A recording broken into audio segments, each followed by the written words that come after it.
Te voy a decir algo que no me conviene. Si alguna vez vamos a pelear con la soledad cósmica, todo empezó para mí con un objeto que se negó a comportarse.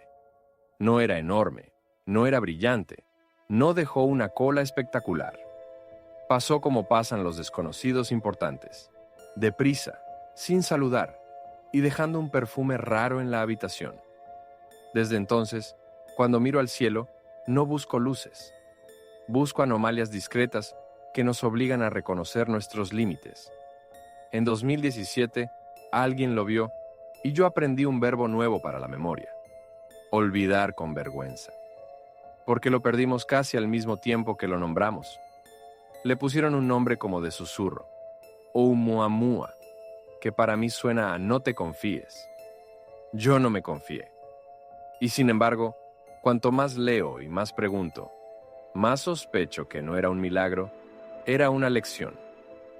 Una lección incómoda sobre lo poco que podemos ver y lo mucho que nos gusta adornar lo invisible.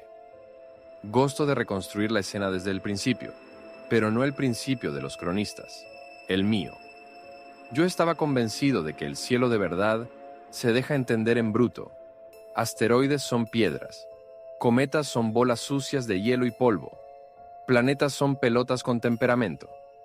Esa clasificación infantil me daba paz. Entonces llegó un objeto que no quiso jugar en ninguna de esas casillas, con obediencia plena. Las primeras cifras eran tímidas y ya dolían. Venía rápido, demasiado rápido para ser un vecino que regresa de su órbita. Su trayectoria no se curvaba como la de un turista del sistema solar. Cruzaba como un extranjero con billete de ida.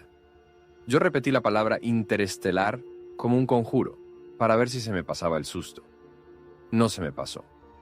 Había algo peor que el susto, la sensación de que el universo nos había hecho una pregunta y que nosotros contestábamos con nervios, no con conocimiento. Lo que sigo admirando de esa historia es la economía de recursos con la que el misterio se defendió. Nada de cola obvia, nada de coma vistosa. Apenas un brillo que cambiaba de manera rara, como si el objeto fuera una figura indócil, un cuerpo que nos mostraba cada vez una cara nueva y mal iluminada. A mí me enseñaron a sospechar del instrumental antes que del mundo. Así que sospeché. Sospeché de los algoritmos, de los telescopios, de mis ganas. Pero después de despejar caprichos instrumentales, lo que quedaba no era una película hollywoodense, era una lista humilde de rarezas. Una de ellas, la que más me persigue, fue un empujón pequeño donde no esperábamos empujón. Como si alguien hubiese soplado un papelito en medio del vacío y el papelito hubiese obedecido apenas lo justo para ser notado. Ahí mi corazón hizo trampa. Quiso pronunciar la palabra prohibida. Yo lo detuve. No porque no me guste soñar, sino porque me gusta más despertar a tiempo. Alguien sugerirá que todo esto es un show, que cualquier cometa listo puede mudar brillo y que cualquier objeto con hielo en la piel puede exhalar un poco cuando calienta. Yo contesto que sí, que esa es la teoría aburrida, que ojalá hubiese bastado. Pero el aburrimiento también exige cuentas. Si hay exhalación, debería haber ciertas señales. Si hay hielo, debería dejar huellas que reconocemos en otros viajeros. Me encanta que la naturaleza se defienda con detalles. Me aterra que nuestro deseo de cierre sea más fuerte que nuestra paciencia para los detalles. Porque cuando uno mira con calma, ve que el caso era tacaño en explicaciones fáciles y generoso en oportunidades para la duda. Yo tomo esa generosidad como un regalo y como una trampa. Un regalo porque alimenta la curiosidad honesta. Una trampa porque invita a los fuegos artificiales de la imaginación irresponsable. He aprendido a caminar con esa incomodidad sin pedirle que se vaya. Cuando escribo sobre este visitante, no estoy escribiendo sobre una roca. Estoy escribiendo sobre mis propias ganas de decidir quién soy en el cosmos. Si el objeto hubiese sido obvio, yo me habría quedado sin cuento. Pero fue ambiguo, y la ambigüedad es el idioma materno de la ciencia cuando mira lo que no puede repetir. A veces me preguntan si creo que aquello fue artificial, Yo respondo con un verbo menos espectacular. Creo que fue una pregunta. La pregunta era si todavía sabemos distinguir entre un fenómeno extraño y un milagro barato. Si podemos sostener el deseo de significado sin fabricar atajos. Si somos capaces de decir no sé de un modo que no suene a derrota, sino a disciplina. Recuerdo una tarde en que me acerqué a una maqueta improvisada para explicar la rotación del objeto a un grupo de amigos. Tiré una lata por la mesa como si fuese un trompo borracho. Ellos rieron por la torpeza del espectáculo, pero a mí me sirvió para recordar algo que se me olvida cuando la ansiedad manda. El cielo no nos debe formas bonitas, ni giros elegantes, y mucho menos coherencia con nuestros gustos. Que un cuerpo gire raro o que su brillo suba y baje de manera poco amable no es prueba de nada más que de nuestra poca costumbre de mirar sin manual. Sin embargo, a la semana siguiente, atrapado por la misma obsesión, yo estaba otra vez midiendo frases como quien mide sombras. Volvía a la famosa aceleración no gravitatoria. Volvía a los modelos que intentan explicarla con gases invisibles, con fragmentos finísimos, con herencias heladas de viajes de siglos. Volvía y volvía, no porque creyera haber encontrado el hilo, sino porque el ovillo me enseñaba paciencia. En esos días salieron artículos con propuestas valientes. Me gusta la valentía en ciencia, cuando viene con cinturón de seguridad, cuando reconoce su lugar. Algunas hipótesis eran bellas por su austeridad. Si el material fuese de tal tipo, si la superficie fuese tan porosa, si la energía del Sol hiciese lo que creemos que hace, pero en una piel distinta, tal vez el empujón aparezca sin violar leyes, ni invocar ingenieros extranjeros. Yo celebré esas frases como se celebra un vaso de agua después de una caminata larga. Otras propuestas eran menos populares. Coqueteaban con palabras peligrosas. A esas las miré de lejos, no por miedo a las palabras, sino por respeto a lo que las palabras hacen en cabezas cansadas. Yo no quiero que la belleza de una hipótesis me compre el juicio. Por eso, cuando cuento esta historia, marco las líneas donde termina lo que sabemos y empieza lo que suponemos. Sabemos que el objeto vino de fuera. Sabemos que no se quedó. Sabemos que su luz bailó extraño. Sabemos que hubo un empujón pequeño que no casaba fácil con la gravedad sola. Suponemos varias razones para ese empujón. Y sospechamos que el universo está lleno de viajeros así, discretos, provisionales, inalcanzables. Si es verdad, lo que vimos no es un evento aislado, sino la sombra de un tráfico inmenso. Me pregunto cuántos pasaron antes sin nombre y cuántos están pasando ahora, mientras yo escribo y tú escuchas. Demasiado oscuros, demasiado rápidos, demasiado tímidos para ser atrapados por nuestros ojos grandes y nuestras manos pequeñas. La parte de la historia que más me agarra no está en el telescopio, sino en mi mesa de trabajo. Es la ética de las palabras. Cuando digo anómalo, ¿qué hago en tu cabeza? ¿Te invito a pensar mejor o te invito a quemarte en espejos? Cuando digo artificial, te doy un motivo para soñar con compañía o para descuidar lo que ya te acompaña aquí. El modo en que hablamos del cosmos cala hacia adentro. Determina cuánta atención prestamos al mundo que tenemos al alcance. Yo mismo, enamorado de ideas grandes, aprendí a recordarme que las ideas grandes se portan mejor cuando se las alimenta con realidad pequeña. El horario del laboratorio, el café que no se enfría solo, el esfuerzo de no confiscar el micrófono cuando hablamos de riesgos que no entendemos bien. Algunas noches juego un juego peligroso y tierno. Cierro los ojos y trato de imaginar que aquello sí era una carta, que alguien, en algún lugar, nos lanzó un sobre que no pudimos abrir a tiempo. Me veo a mí mismo corriendo por un pasillo, con la carta en la mano, tomando notas desesperadas de la textura del papel, de la huella del cartero, de la inclinación de la firma, en vez de leer lo escrito. Luego abro los ojos y me río un poco de mí, porque entiendo la metáfora y no la dejo mandar. Si alguna vez recibimos una carta, quiero llegar con un método que no destruya el mensaje por impaciencia. Quiero no confundir el hambre de compañía con prisa por concluir. Quiero poder decir, me encantaría, pero no alcanza con encantarme. Si todo esto te suena a frialdad, escucha esto. La frialdad que te propongo es la temperatura del cuidado. No quiero que mates la magia. Quiero que la mantengas a salvo de los vendedores de humo y del humo que yo mismo produzco cuando el asombro me aprieta.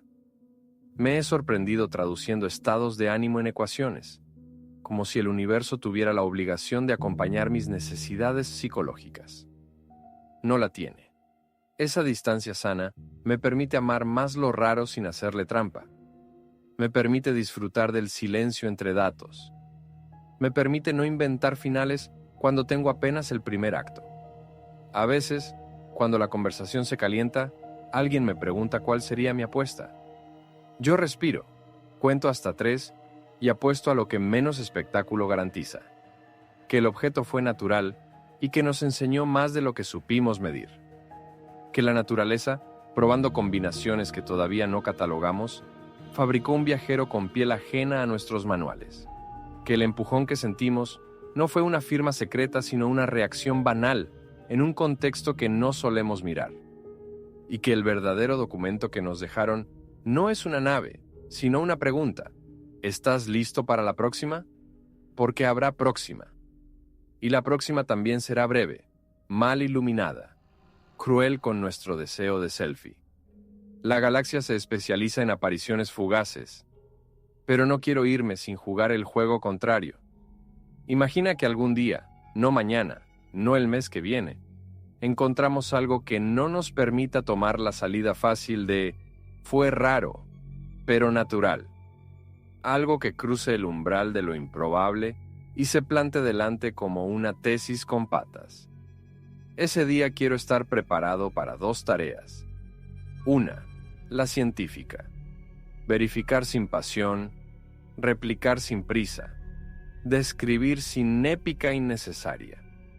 La otra, la humana. No olvidar que lo que más nos define no es con quién hablamos allá afuera, sino cómo nos tratamos aquí dentro. Si el cosmos nos responde, que nos encuentre en un estado decente. Mientras tanto, entreno la mirada en lo que sí puedo hacer hoy. Puedo ayudar a que los próximos telescopios coman mejor la luz. Puedo insistir en que los archivos estén abiertos para que un aficionado descubra lo que un profesional se perdió. Puedo enseñar a mirar sin delirio y sin pereza. Puedo sostener esta duda con una mezcla de ternura y obstinación. Ternura para no romper lo frágil. Obstinación para no ceder al primer «ya está, pasa página». Porque si algo me dejó Oumuamua fue esta convicción rara. A veces el universo más generoso no es el que te regala certezas, sino el que te deja preguntas bonitas que te obligan a crecer. Te debo el final y no lo tengo. Lo único que tengo es una promesa. La próxima vez que el cielo nos envíe un enigma fugaz, yo voy a estar aquí, en el mismo sitio de siempre, con menos soberbia y más cuaderno. No te prometo milagros ni épicas, te prometo paciencia. Si el misterio quiere espectáculo, que lo monten otros. Yo prefiero el silencio que hace espacio para entender. Y si algún día, al revisar la luz de un objeto que pasa deprisa, veo una pieza que no encaja ni en el cajón de lo extraño natural, ni en el cajón de lo natural extraño, te lo diré sin gritar, porque el universo no necesita nuestros gritos, necesita nuestros oídos limpios. A veces camino de noche y levanto la vista. Me acuerdo de aquel nombre susurrado y de la vergüenza de haber llegado tarde. Y sin embargo, no me castigo. Lo contrario, agradezco la lección. Agradezco que una piedra tímida me haya devuelto el gusto por la precisión y por la paciencia.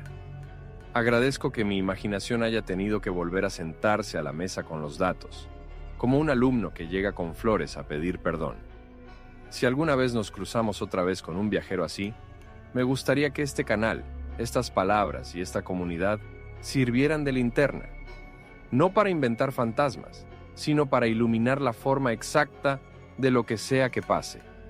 Y si no pasa nada durante años, también está bien.